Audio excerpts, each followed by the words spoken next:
of Central National Bank of Alva to ask him some questions. What is your favorite interview question to ask a candidate? I think one of my favorite ones would probably be if I had 5 people that I were interviewing for a certain position, what unique things do you bring from your experience level in life, not necessarily in banking? What do you bring that would set you apart and make you the right candidate to hire? What is your suggestion as an employer for a candidate to stand out in an interview? Probably, I think one of the most important things is that a candidate be able to communicate and talk to whoever's interviewing. Our interviews typically obviously consist of our human resources director as well as the departmental supervisor where the position is open that we're looking to fill, as well as myself or the chairman of the board that works here at the bank. Also, there's usually 3 people involved in the interview. And the thing, going back to the most important thing is you got to be able to communicate, because I think the ability to deal with questions from any scope that's coming at you, you have to be able to interact with not only your fellow employees that you're going to be working with, obviously the customers that are coming in, and the inquiries on the phone. People that are able to communicate is a very important skill, and I think that's not unique to banking. I think that's in just about every industry. Okay. How should a candidate prepare themselves before an interview? I think a good thing probably for any candidate to do in preparation would be to do just a little bit of research on the company that they're going to interview for a position for. And there's a lot of it doesn't have to be a real time-consuming effort.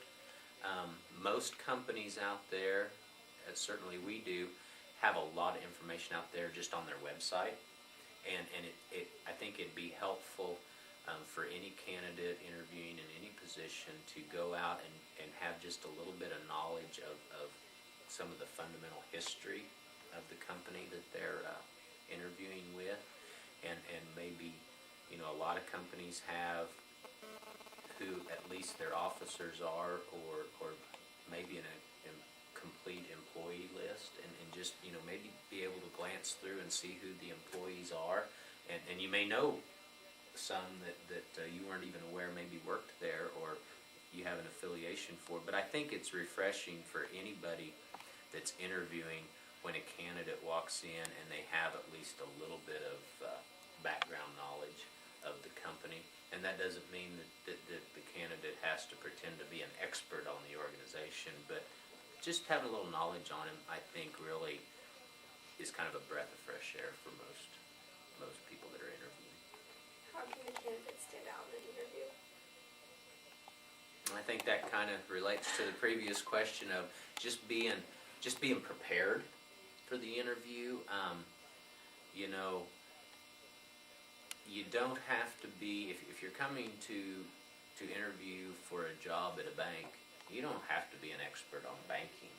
I think you just have to have some fundamental skills that are going to be useful in any industry, and people that have good fundamental skills and communication ability and those things, anybody, you can train people on the other details, and I think that's probably the ability to adapt and communicate is probably the best way to stand out.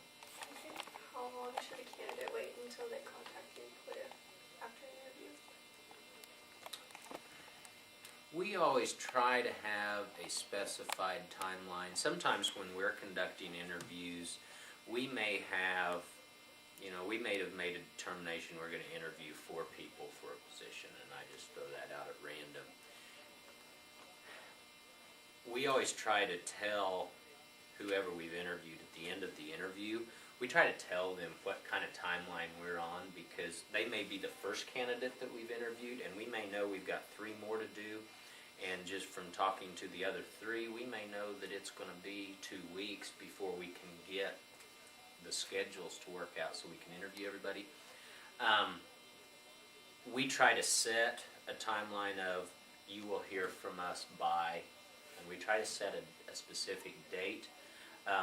Certainly I think it's appropriate that if a person is interviewed and there's been the statement made, we'll contact you within 10 days, and that hasn't happened, I think it's very reasonable to, on the 11th day, contact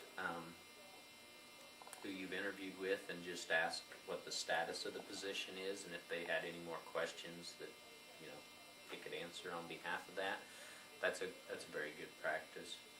I don't think there's any specified time amounts. I think obviously it's good to be in contact. You don't want to be a person that if it said that they'll be in contact within a week, you don't want to be the person that 3 days later you're already calling back, because there's, even though probably the interview for a position is very important in the candidate's world, there's a lot of other things going on, and so you don't want to be too pushy. You got to find that balance in there, because you do want to convey that you're interested in the position, and that you felt good as a candidate after interviewing. So you want to convey those things, but you don't want to appear overly nervous over it either. So that's a tough question, because there's a balance. But I think the best thing goes back to, hopefully remember when you're interviewing to have a timeline before you leave there as to what their expectations are, what their